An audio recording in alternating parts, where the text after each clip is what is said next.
আসসালামু আলাইকুম রহমতুল্লাহ। দীর্ঘদিন পরে আবার চলে আসলাম সেই কাঙ্ক্ষিত জায়গায়, যেখানে লক্ষ লক্ষ মানুষ প্রতিদিন ঘুরতে আসে। আর আমি একটু আসছি রোজ সকালে, কারণ আমার কাছে কোনো গাড়ি নেই। সেই কারণে আমাকে একটু স্লো আসতে হলো। আর এসেও কিন্তু একটা মজার জিনিস দেখতে পেলাম। সেটা কি জানেন? একদম একা একা সব কিছু উপভোগ করতেছি। আমার পাশে চারপাশে কেউ নাই, শুধুই আমি একা। আর এই জিনিসটা খুবই ভালো লাগতেছে, কারণ নিরিবিলি পরিবেশ। আর আমি ভিডিও বানিয়ে অনেক শান্তি পাচ্ছি। আর এত এত বড় বড় পাহাড়ের মাঝে একা ঘোরার একটা মজাও আছে আলাদা। সেই মজাটা আসলে অনেকে বুঝে, অনেকে বুঝতে চায় না।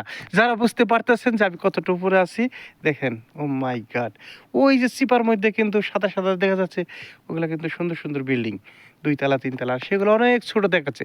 মাশাআল্লাহ, আলহামদুলিল্লাহ, আপনাদের দোয়া এবং ভালোবাসা বলে ওই যে সর্বোচ্চ যে উঁচা পাহাড়টা দেখতেছেন, সেখানে আমি যাব। আমি যে যাইতেছি হাঁটতে হাঁটতে, আমি কিন্তু অতিক্রম করে আসছি এই পাহাড়টা। এই পাহাড়টা কিন্তু আমি ডেঙ্গিয়ে আসছি। অনেক রিস্ক লাগছে, অনেক কষ্ট লাগছে, তারপরে আলহামদুলিল্লাহ অনেক বেশি ভালো লাগছে।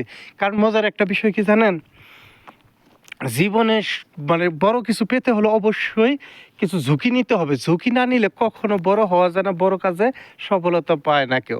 দেখেন, এই পাহাড়টায় যদি আমি ঝুঁকি নিয়ে না আসতাম, ভয় পেতাম, হায় হায় এত বড় পাহাড়ে আমি উঠবো কী করে, যদি পিছলে পড়ে যায়, হাত ভাঙবে, পা ভাঙবে, এই চিন্তা আমারও আসছিল, কিন্তু আমি করি নাই।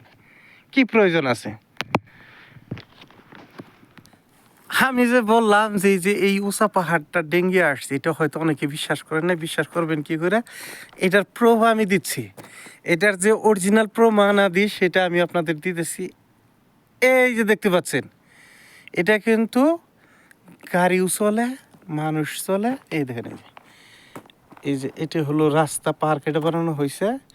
এখানে কোনো আবার ওই যে আপনার পিচ ডালাই রাস্তা না, শুধু রাস্তা কাইটা বানিয়ে রাখছে যাতে পর্যটকরা আসতে পারে, এখান দিয়ে তাদের মনের মতো করে ঘুরে ঘুরে দেখতে পারে।